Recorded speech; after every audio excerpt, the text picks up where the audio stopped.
So thank you so much for joining me today on the Make It British podcast. Not at all, Kate. I'm delighted. Thanks for asking me. It's a pleasure. So do you want to start by telling everyone where are you based and how long have you been running your business? Well, I'm a bit embarrassed to admit that I've been running my business for so long, but I had many ideas, but it was following the death actually of my father-in-law back in 2016 that really pushed me to stop talking about it and actually doing something. Basically in 2015, I created Philippa London, officially. And I had my first pop-up in 2015, November in 2015. And yes, and that was that. And how did it start? It basically began after we did up our house and we ran out of money. And so I couldn't afford to make curtains. I couldn't afford to basically get curtains done. The quote came for about £20,000. And so I thought, well, this is crazy. I went to London Corporate Fashion. I planned so kind of. I think I can go and learn how to make curtains myself. So during this time, I was actually had a little business, a personal styling business. And I thought, oh, well, so I could just do that once a week. And at the same time, I could do my freelance personal styling. So I go off to this course that's run by this amazing woman called Pascaline. And basically, I couldn't do anything, even though I thought I was so experienced at sewing. And basically, what I soon realized that everything that deals with a curtain is basically, if it's done properly, it's all done by hand. Anyway, so I learned how to make cushions. I learned how to make curtains. It took me about a year and a half to make a pair of curtains, but I was only going once a week for 3 hours. But anyway, it was one Christmas. It was basically the following Christmas. I came down the stairs. I came in from a party and I was wearing my grandmother's mink little jacket. And so I came in from the party. I slung it on a chair, went upstairs, went to bed, came down in the morning, and I saw this little mink jacket scrunched at the back of the chair. And I thought, ooh, that would make a fantastic cushion.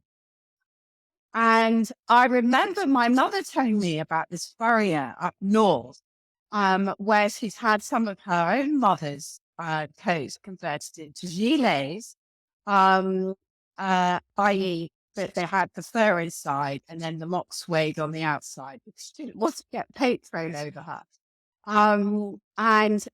So with this bit of fur of my grandmother's, I then approached this furrier up north to ask him to make a cushion. And basically, Philippa London evolved from reconditioning vintage fur into home wear, such as cushions and throws. I never knew Yes, that. yes. And from working with this fabulous furrier, Angus, up north, he introduced me to fur collars. Controversially, they were new. But they were absolutely beautiful. And he assured me that the fur that he used was only certified fur, that it was from the northern parts of Europe. It was certified. It was Saga. So it means that the animal was very beautifully looked after and cared for. Controversially, it's not everyone's cup of tea, but it was beautiful. So he sent me some. And my girlfriends went crazy for them. So they all bought them. And so then Philippa London started doing fur collars. And at the time, I mean, it was big business. It was good business. But anyway, so I was working to I started up Philippa London. I did a website through Wix. And actually it did work. I used to get loads of orders. It was really, it was fascinating actually. But so I built this. It took me about 2 weeks to build the website. I used myself and my daughter as the models. I literally had my EOS camera on a stand, and I would literally just basically photograph everything. Anyway, so I set up Philippa London all about this time. I had this prop up. And that's how basically it started. So Angus, lovely man up north, he promised me X, and X didn't arise. And I'm not, I mean, also I should have probably done my due diligence and following up more closely, giving him weekly calls to find out where he was and that. So I was put into a really awkward position. So I had to go and basically find somewhere else who could help me make these collars. So I literally went onto Google. My background, by the way, is production and sourcing. So I just went straight back to my old skills on how to, obviously I didn't really have internet Google then when I was working. But I basically went into pretty much going to Google, searching for furriers in London. I got this great big long list, and I literally periodically just started ringing them. And I systematically rang them, and I got one reply. I got two replies. I went to one, and that furrier is the person who I still work with today. Oh, wow. And yes, and he's absolutely delightful. I mean, I'm sure you've seen him on Instagram. We do many little chit chats together. He has a fascinating background. He was pretty much taken after a little stint in Borstal when he was 16. And he was taken by the scruff of his neck and thrown into this furrier where he had to sweep the floor. And he went all the way up to being a master furrier. And he now has his own business as a master furrier. And it's a fascinating story. And one of the things that I really loved about my previous career was really working with the factories, really working with the products. So I'm basically, it's just wonderful for me because it's really hands-on. And you know, we talk about British craft. It's just the best thing working with traditional tradesmen using their hands, and it's a dying craft. It's really, really sad. I mean, it is a craft. Whether you like so or not, what they do is an old traditional craft. Anyway, from sort of London doing the homeware, pretty much that then changed. So I started upcycling fur to make little boleros and gilets and long gilets and all sorts. And the service that Danny also does is that we get them cleaned and we can anti moth, de-moth, and then we do processes like glazing to make them more shiny. So that starts developing. And obviously, with me being very much of a product based person, I kind of think, oh, maybe I should start doing a leather belt. And I used to work with my, because that's one of the styling tips I do with many of the coats is that you wrap a belt around.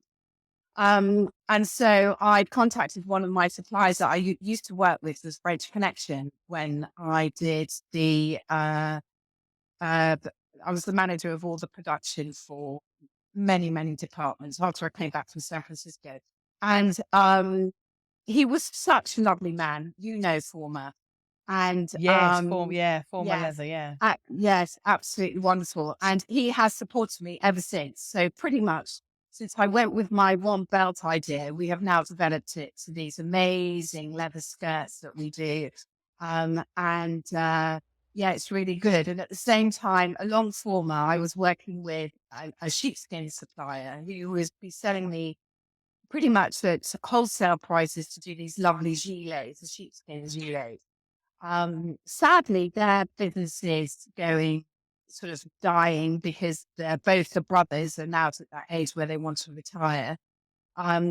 So I'm really focusing on former. So at the same time, very much aware that one shouldn't always have your fingers all in one pot in regards to factories.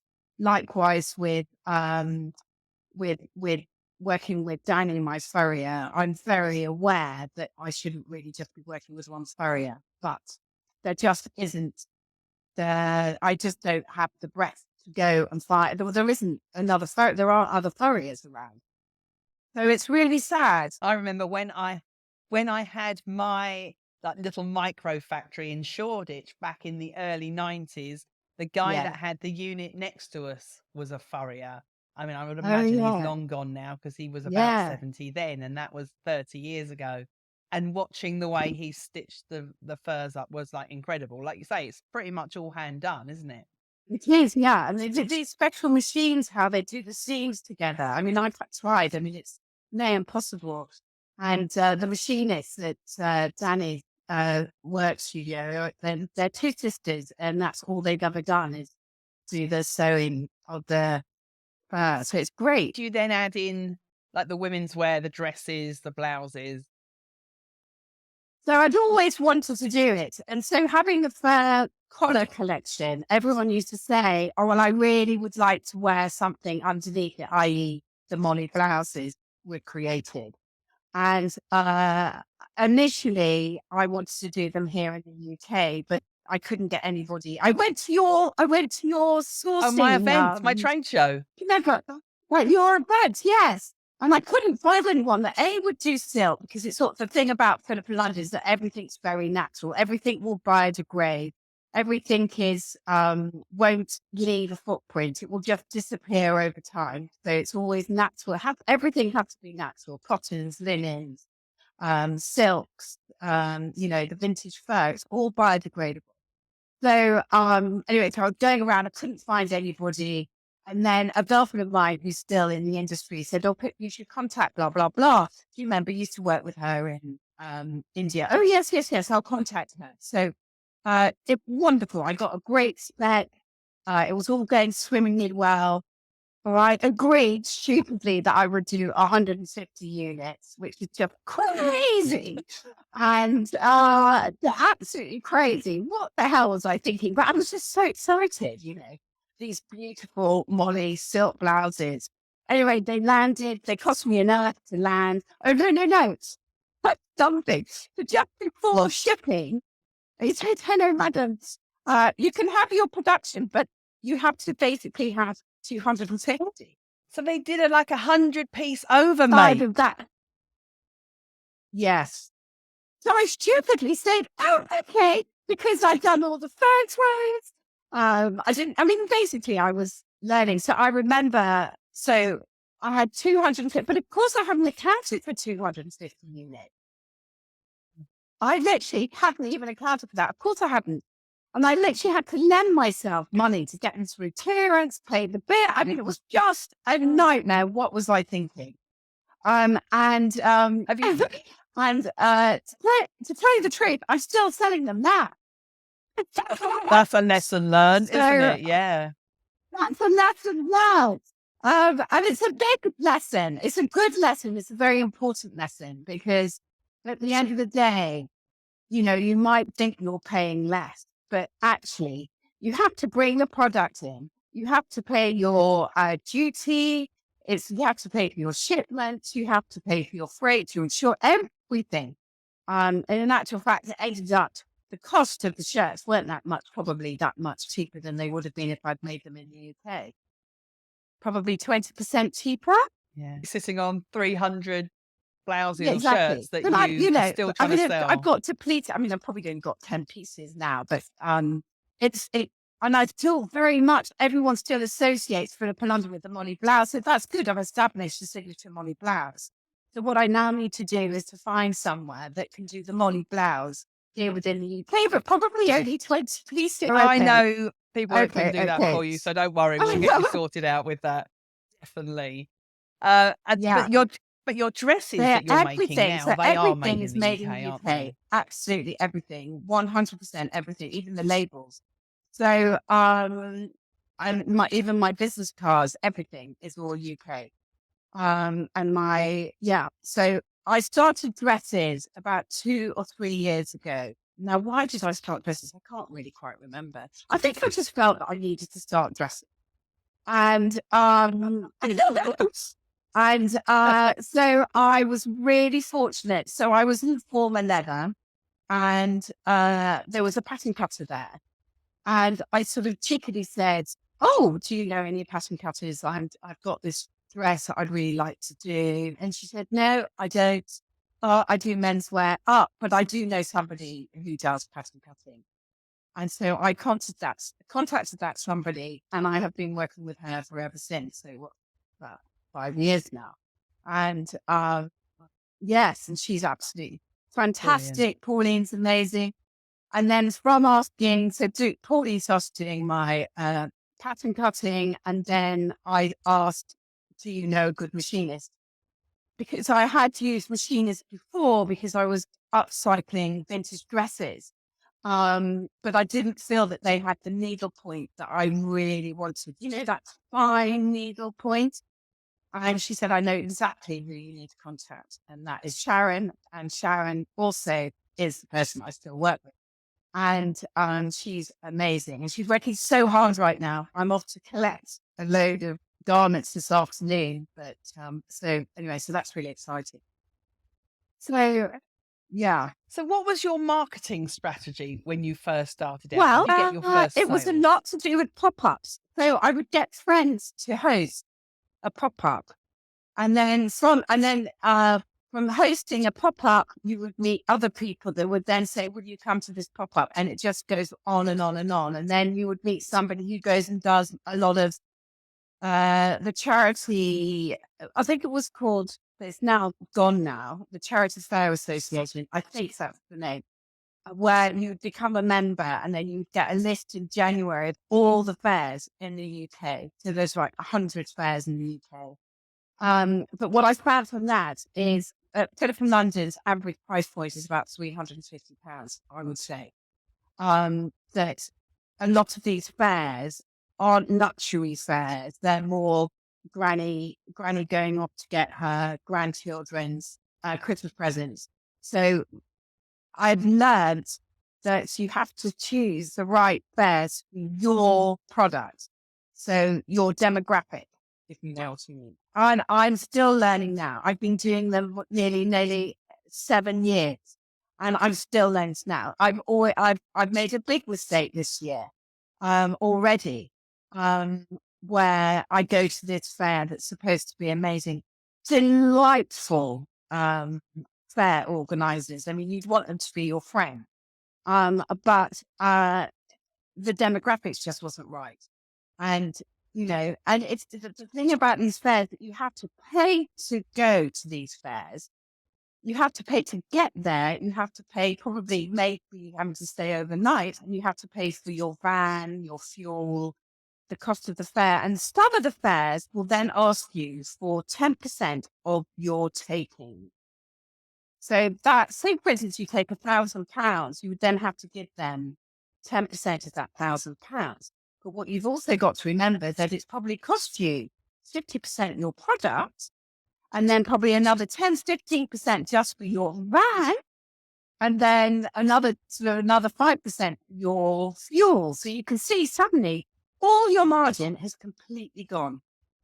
And since doing your course, it's really made me focus really, really tightly on my margins, how much it's costing me. And after each fair, I've got a bottom line, what my turnover is, what my costs are. And that will mean even if you go and do a private sale in someone's house, the cost of the very expensive flowers that you bought is taken out of your cost. It's really important.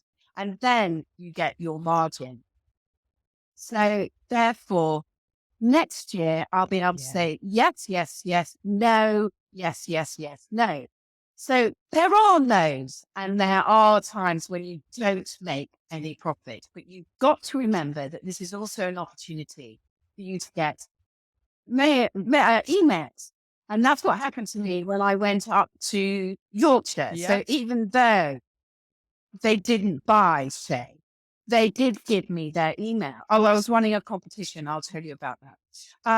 So we were running a competition, so they would give my email, knowing that they would go on the mailing list, but then they would have a chance to win this bag that I do from Upcycle Vintage Fair. So so I got the emails. You're handing out. So I always have a very good marketing card, which will have an image of our product, like my gold skirt. And then on the back, it will have all my contact details. And of course, they can use a postcard. to send to somebody sick. But it gives them a visual aid. I think that's really important. Actually, also, they love a business card. I'm not doing them this year, but people still like business cards. I find that extraordinary. Yeah, but I'm not doing it. I just give them that now. So that is basically my business card. So how do you combine the offline selling with things like all the pop-ups that you do with like an online presence, like website, social media? Which are the channels that you're most active So obviously on I've got online? my website. I've got my social media. So we'll go back to that. So social media is wonderful. It's visual. It's a visual aid. In the times of COVID, I basically sold through Instagram because I used to do these sort of videos all the time. They weren't live, but they were videos. And I used to do it in one take and then just post it. So I don't know why I didn't do live. I don't know. I don't think I even knew about live. But anyway, so but what I have tried to, the most important thing now is focusing on my website. So I can't remember what you just said. So I have Instagram. I have some Instagram and Facebook, which are connected. And then, of course, I have my website. Pretty much, I would say, and this is the crucial thing about doing pop-ups, is that if you're at home, you don't make the sales. It doesn't matter. You might have a really good website, that I know that I make more sales by being out there than I do waiting for my website. And obviously it's for Philippa London, it's very much of a seasonal thing. That's how I created the dresses, because I wanted something to sell throughout the year. That's why I introduced dresses initially. But the thing is that, yes, my website will become more active probably now until March. But in the meantime, I still have to get out there because I still sell more once I'm out there. People still love to touch and feel and try on. I might have 7,000 followers, but basically I am an unknown. People do not know Philippa London. You have to get out there. You have to show yourself. You have to give them incentive to sign up to your website. Again, obviously, you have to be active on your website in regards to, increasing your weekly mail letters, newsletters. So I'm doing that now. More so, I've started this up. But it's just, it just importantly, as you said, you have to look after those existing customers. Those existing people that are signed up to your mailing list, they're on there because they're interested in your products. You've got to look after them. And so that's what always goes in my head every Friday. This is what I've got to do. So have you got then for someone who's not yet got out there and done any form of live event and live selling, like in-person event? Because I know a lot of people that have brands are quite introverted and they find it really hard. Like, how do I get people to come and talk to me on my stand? What are your tips? Yeah, to get so people? It's very much about smiling and being warm and, just sort of hi. If you've got a USP, tell them about it. Like my USP is everything is made in the UK. Please, can I show you? I'm really proud of what we've got here. Look at this colour. It's very much like, hello, how are you? Can I tell you a little bit more about Philippa London? And then it's always very positive. It's always, wow, gosh. And then you engage in a conversation. But as I said earlier, get out there.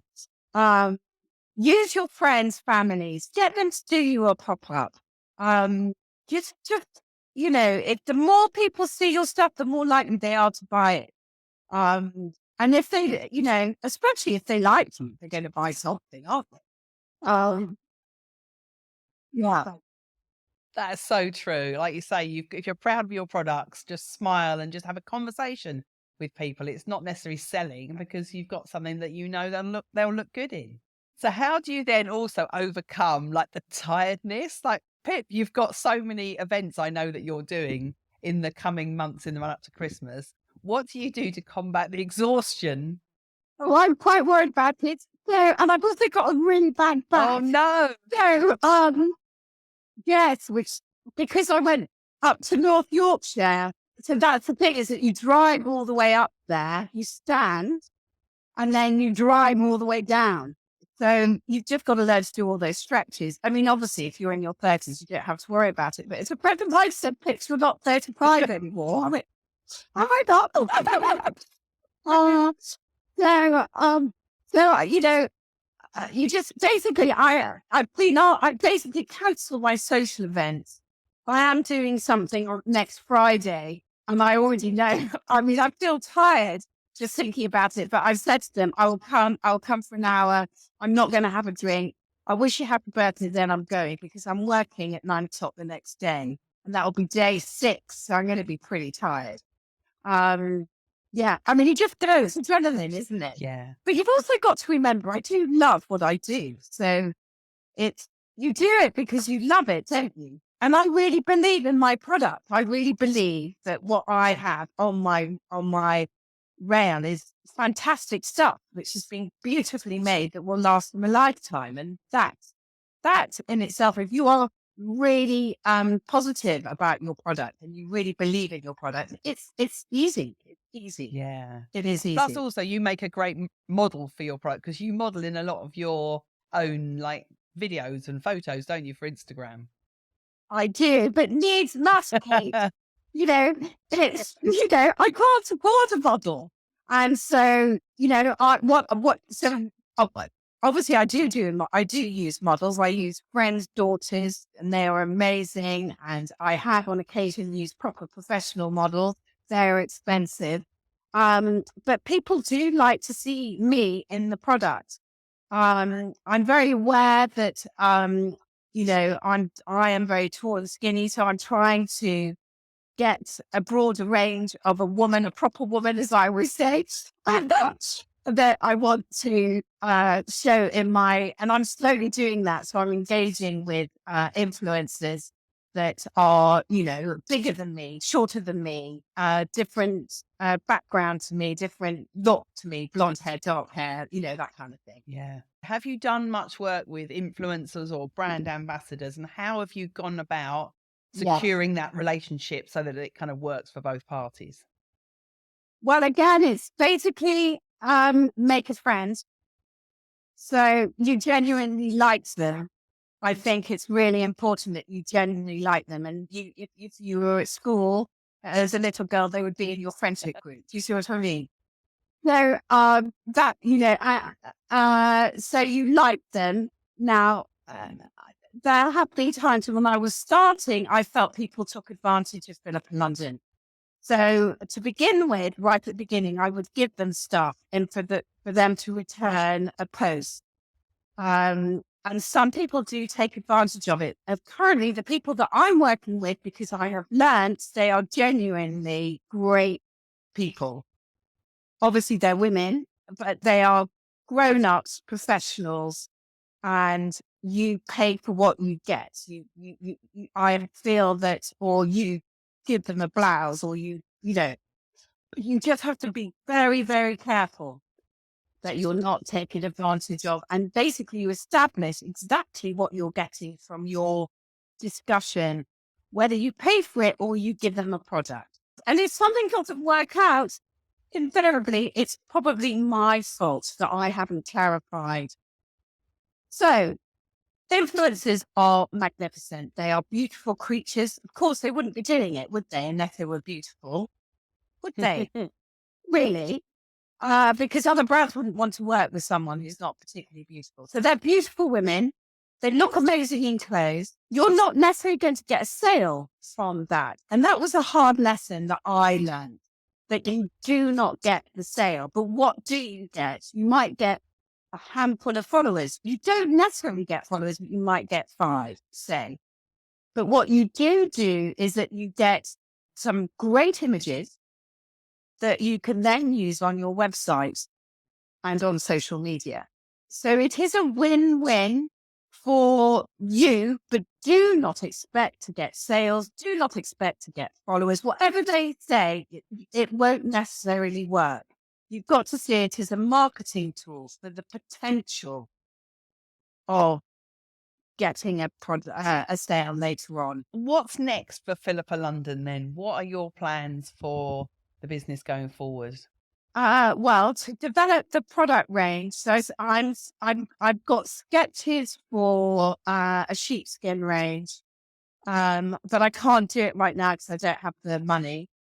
So I'd like to develop a spring coat, sheepskin coat for spring. So I'll be hopefully with all these sales, I'll be able to reinvest them into Philippa London where I can develop the sheepskin range. I am aware that I am increasing my products, but I did used to have a sheepskin coat. And so we'll see. We'll see. That's ultimately, that's what I'd really like to do. Yes, I'd like to do wholesale. I would like to develop the range even further. You know, there are all these things. So, Pip, we've been working together then, haven't we, in the British Brand Accelerator? Yeah. What's been your biggest takeaway from us working together? For me, it was very much about margins. How I have now, I manage my stock. I never used to manage my stock. I just sort of said, oh, I've got a bag of those. Oh, I'm short of that. My margins, for instance, my fares, I'd go, oh, I did 3,000. Oh, that's really good. But actual fact, now, my turnover was 3,000. That was really good. But actually, I never really knew what my real margins were. I just sort of used to double the cost price. I mean, I used to double the product price, but I wasn't including everything in the product. I mean, it was just like, what a crazy. So now I am much. I mean, my whole job before was all about margins. I don't know what I was doing. But sometimes it takes someone from the outside to look in to tell you things. You can't see the wood for the trees when you're working in your own business. No, absolutely. So my biggest take is the fact that I feel really organized and I'm really all over it. I know exactly where my margins are. I know what my stock is. I know, that to me gives me great joy. And I've developed this fantastic force for my spares. So I know all the time what my overall margin is for the quarter. It's great. I love it. And that's all through taking things from your course and adapting them for Philippa London. It's just fantastic. Brilliant. Amazing. I've loved it. I've absolutely loved working with you, Pip, because I think your products is Oh, gorgeous. you're so nice. And the enthusiasm and the passion that you have for what you do and what you've just told everyone there about, it's easy to sell in person if you love your product and you know that you've got a great product that's made by, real craftsmen. Yes. And, and I was saying, I had a disastrous fair, the other day. A, that was a bit probably my fault, but B, they just weren't the right demographics. It's not the fact that your product's not good. It's just not the right. And I wouldn't have had that attitude before. I'd have thought, oh God, I'm really rubbish, or it's really rubbish. But because I believe in what I do and the fantastic response I get when people engage with my product, it's not your product. It's just not the right demographic. Yeah. So if at first you don't succeed, let's say you've got to keep going. Yeah. Yeah. Amazing. Yeah. Pip, where's the best place for everyone to find you then? What sort of events can they find you at, and how can they get in touch with you if they want to host a pop-up with you maybe, or well, they can contact me obviously through my mobile. Obviously, my mobile's all over the website.